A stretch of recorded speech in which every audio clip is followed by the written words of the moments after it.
Good day. We want to look at the first foundation topic in MTH 111, which is indices. Basically, in order not to waste much of our time, the definition for indices is, as written on the board, the index of a number z is the power to which z is raised. That is, this is an indication of the number of times z multiplies itself. So that implies that if we have z multiplying itself 3 times, we have z times z times z, which will be equal to z raised to the power 3. In essence, what we are saying here is the base is z. The index or the power or the exponent is what we have here as 3. So it implies that if we now have z multiplying itself n number of times, then we have z raised to power n. So our index here will be n and our base remains z. Now, that is for positive integer only as an exponent. We will discuss when we have negative integer in future. Now, the following are the laws of indices. We have the laws or rules guiding indices. Here are the basic laws of indices. Number 1 to number 3 here are the fundamental laws. That one deals with the positive integer when n is greater than n. For n greater than n, z raised to power m multiplied by z raised to power n will give us z raised to power m plus n. So, for division, we have negative. For multiplication, we have plus. And now, we also have for multiple index. When the exponent of our powers, we have more than one integer multiplying itself there. We have this.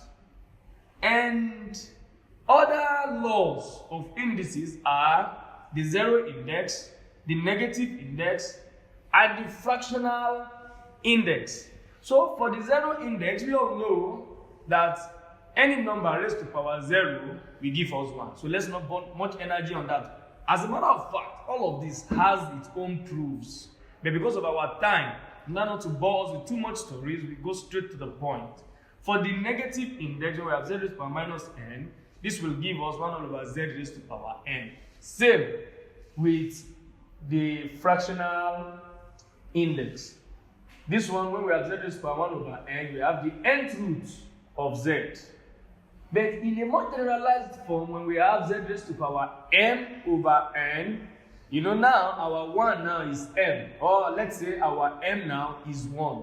So in a more generalized form, because we're having 1 here as a power, we don't need to write that one. It doesn't make sense mathematically. Therefore, in order to generalize this one more, we have the nth root of z raised to power m, or we even have the nth root of z, all of these raised to power n.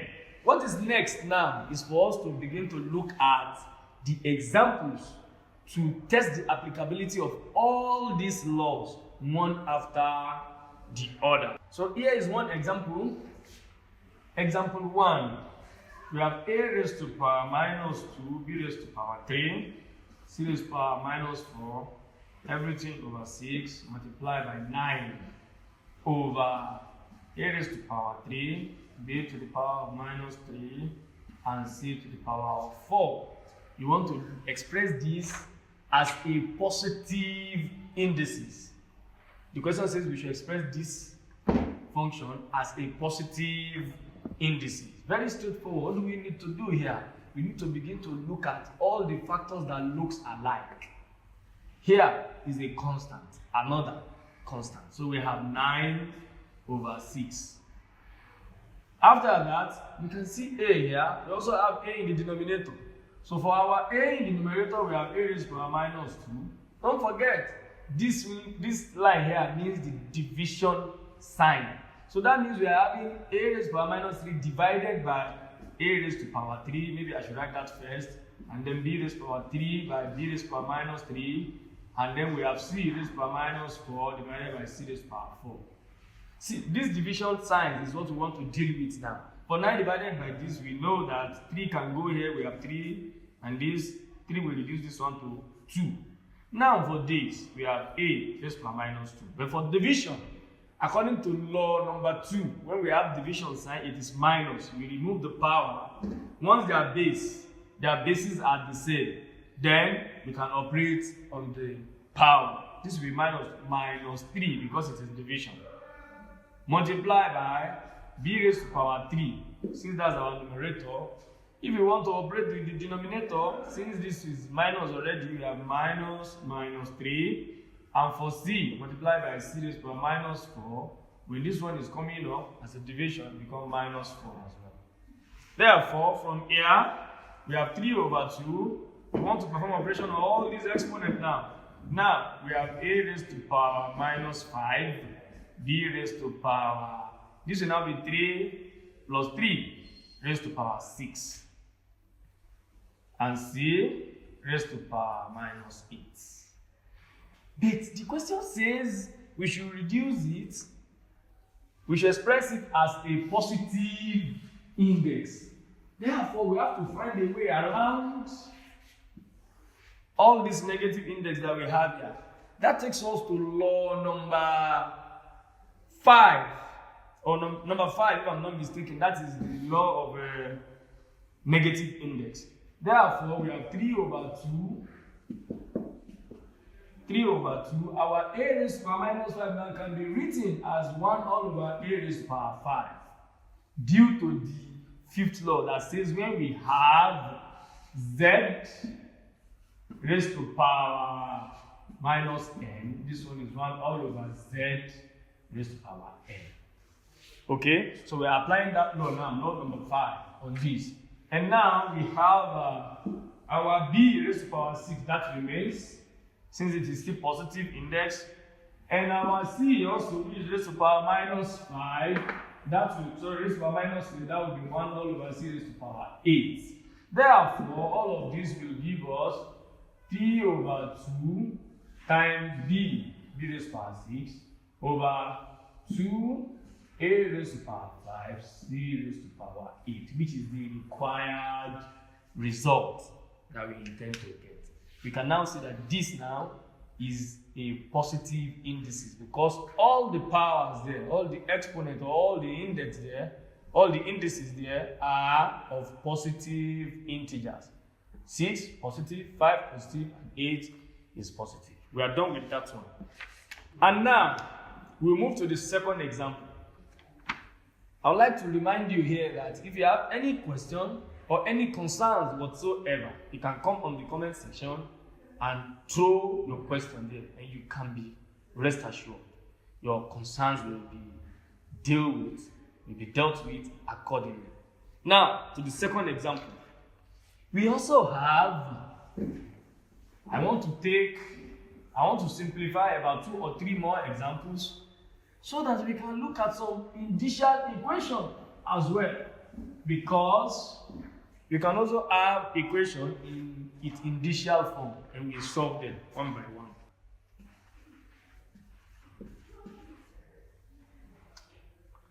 Three into 2 raised to power x plus 1 minus 4 into 2 raised to power x minus 1. All of this divided by 2 raised to power x plus 1 minus 2 raised to power x. We want to look at this now and see the shortest possible way we can simplify this. We can see there is something that is very common here. All these bases too, they should be sending a signal to us. So we're going to focus on that and see how we can crack this one down. This, from the first law, our first law that says z raised to power n by z raised to power n gives us z raised to power n plus n. When you see an equation sign, it implies that it's an indication that whatever thing you have on the left hand side is exactly the same as what you have on the right hand side. So it implies that you can use them interchangeably. Either it is this that you have or this, all of them will be the same. Now, we want to convert 2 raised to power x plus 1. We want to break it down to this now. That implies we are moving from the right hand side to the left hand side. Therefore, our 3 remains 3. This will now become 2 raised to power x. Multiply, you can use dot as multiplication sign. Raised to power 2, multiply by 2 raised to power 2 raised to power 1 or 2. Because it doesn't make sense to write a power of 1 in mathematics. We have that. Minus 4 into 2 raised to power x multiplied by 2 raised to power minus 1. All of this divided by, the same thing is applicable to this 2 raised to power x multiplied by 2 minus 2 raised to power x. There's something I want us to take note of in all of this. We can see that we have 2 raised to power x here, 2 raised to power x here, and therefore we can factor that. If we factor that, we have 2 raised to power x. We are left with 3 times 2 from this. So we have 3 times 2 minus, when we factor 2 raised to power x here, we are left with 4. 4 times 2 raised to power minus 1. We know earlier on, I think we have made use of this in the previous example, 2 raised to power minus 1 is the same as half 1 all over 2. From our 5th law, negative index, that becomes 1 all over 2. That is for the numerator. And for the denominator, the same thing, we can factor 2 raised to power x, and we are left with what here? 2 minus, I think this one is for all of this, minus, when we take 2 raised to power x here, we are left with 1. Therefore, we know we can remove this one can take care of this, and we are left with 3 by 2, that's 6, minus 4 multiplied by half, we have 2. Everything over 1, 2 minus 1. And this will give us 4 straight away, which is the required solution.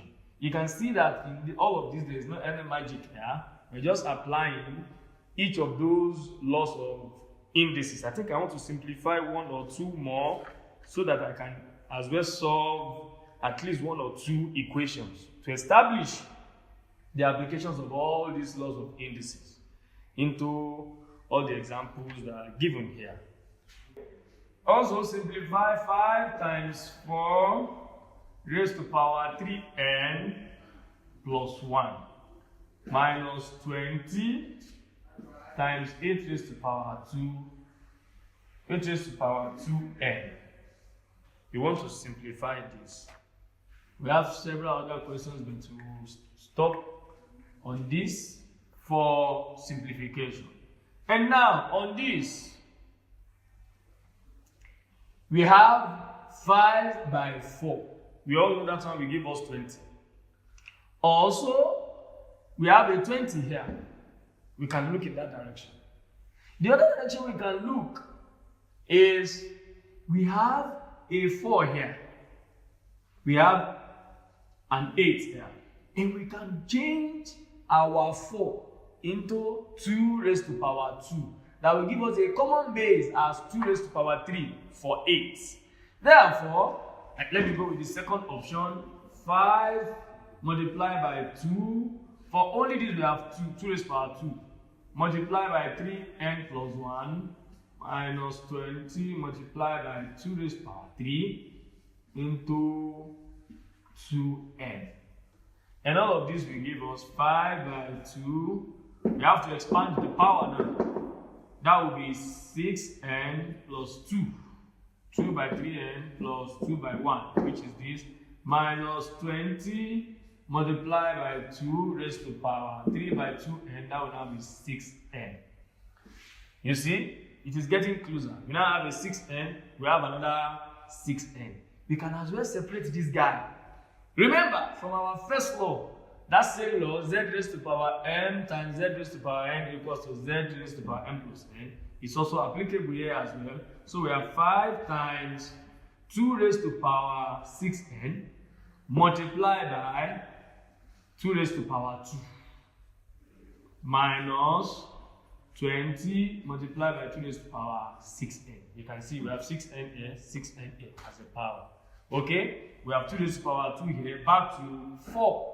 So if we have 4 now multiplying 5, we can also have 20 multiplied by 2 raised to power 6n minus 20 multiplied by 2 raised to power 6n. In essence, this thing here will give us a 0. 20 by this, 20 by this. So the required result is equals to 0. Quite simply determined. Okay? Now we can move on to, I want to roll out at least 1 or 2 initial equations also. It says solve for x if x raised to power x is equal to 0.25. Some students will be scared because of this decimal, but it is not a thing that should cause any form of phobia. As a matter of fact, fear is not good for the brain, especially when you want to solve mathematics. Now, here, we want to look at the similarity in between the bases, because if the bases are not alike, we cannot perform operation on the exponent, and our exponent is where the variable lies that we want to determine. Therefore, we look into this from way back, maybe I think our secondary school. We want to convert decimal to fraction. It's not far-fetched. 0.25. What are we going to do? After the decimal, we have 1. All the numbers after that decimal becomes what? 0. Therefore, what you are saying in essence is that this guy now here will become 25 over 100. What do we need to do? We know 25 can divide 100 straight away. 25 here 1, 25 here 4. Therefore, 0.25 is equal to 1 all over 4. And we can go straight and apply that. So we change our 0.25 now to, that implies that 8 raised to power x now is equal to 1 all over 4. We're having a 4 here. We're having 8 here. They are looking alike. We move forward, a step forward. We know that 1 all over 4, if we want to write it in its initial form, this will be 4 raised to power minus 1. And therefore, since this guy is an 8, this one is a 4, we can turn this guy to 2 raised to power 3. Remember, we have x now equals to 2 raised to power 2. Remember, we still have minus 1 here. So this guy becomes 2 raised to power 3x equals to 2 raised to power minus 2. And now, it is very easy for us to perform operation because their bases are now alike. Therefore, straightforward, 3x is equals to minus 2. And therefore, our x is equals to minus 2 over 3. Very straightforward. If 64x raised to power minus 3 over 4 is equals to a, find the value. Find the value of x when a is equals to 27. Therefore, what do we need to do? Very straightforward. 64x raised to power minus 3 over 4 equals to 27. Straightforward. Since we have defined that when our a is 27, we want to determine the value of x. Remember the subject, the topic called the subject, change of subject or formula. When you want to find a variable, you will be removing everything around that variable. Such as this coefficient 64, we want to deal with it. This exponent, minus 3 over 4, we equally want to deal with it. So we have to take it one by one. Number 1, this 64, we want to make it, we want to reduce it, take it away from here to this place. The 64 is the same thing as 4 raised to power 3. Okay? X raised to power minus 3 over 4. 27 is equally, that should be 3 raised to power 3. And now, I want to reduce this guy. I want to have my x. So by dividing both sides,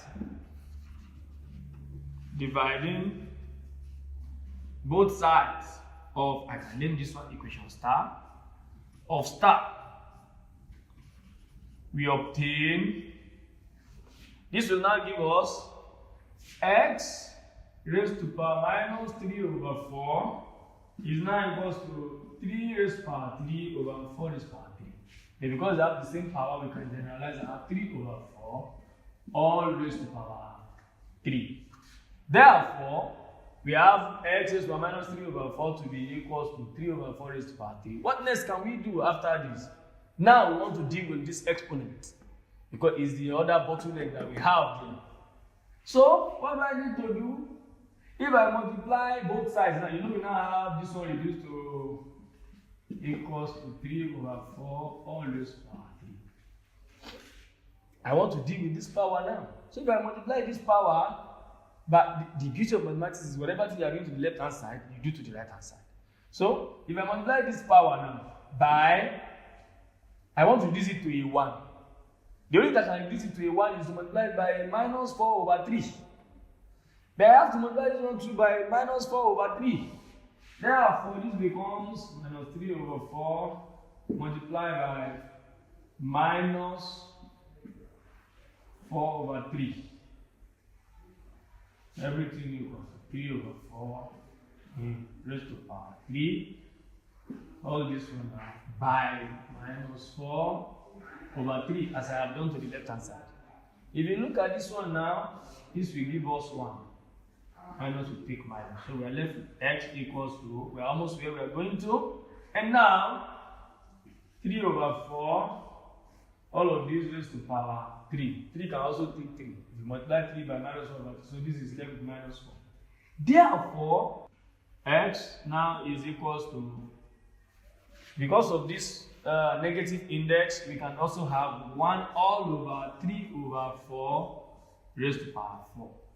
And this will give us 1 over 3 raised to power 4 now, divided by 4 raised to power 4. 3 raised to power 4, that should be 81, divided by 4 raised to power 4, that should be 256, if I'm not mistaken. And now, I can remove this guy also. And now, just to reciprocate that, our x now will be 256 over 81. This is the required result we want to get from there. I think I can take just one more example on this equation. I am skeptical about this. Why? Because we have not treated quadratic and we are going to apply quadratic equation. But notwithstanding, I will look at it and try to explain it at least so that my followers here will get what we are trying to establish. Don't forget, if you have any question, please feel free to go in the comment section and put all your concerns there and we'll look at it. You can be rest assured. Now, the final question that I want to treat on indices. This one is another judicial equation. Given that 2 raised to the power 2x plus 4 into 2 raised to the power x minus 32 is equals to 0. We want to find the possible values of x. That's what we want to solve for here. Now, we can see, we can identify 2 raised to the power 2x, we can identify 2 raised to the power x. Don't forget, this 2 raised to the power 2x is the same as 2 raised to the power x multiplied by 2. Now, this is beginning to look like this guy. We can, from there, state that, in order to reduce our work, so let's 2 raised to the power x be equals to y, for example. And therefore, from here and from all of this now, this equation, let me call it equation star. Equation star becomes, it is good to name your equation because you can easily make reference to them and it will make your work neat.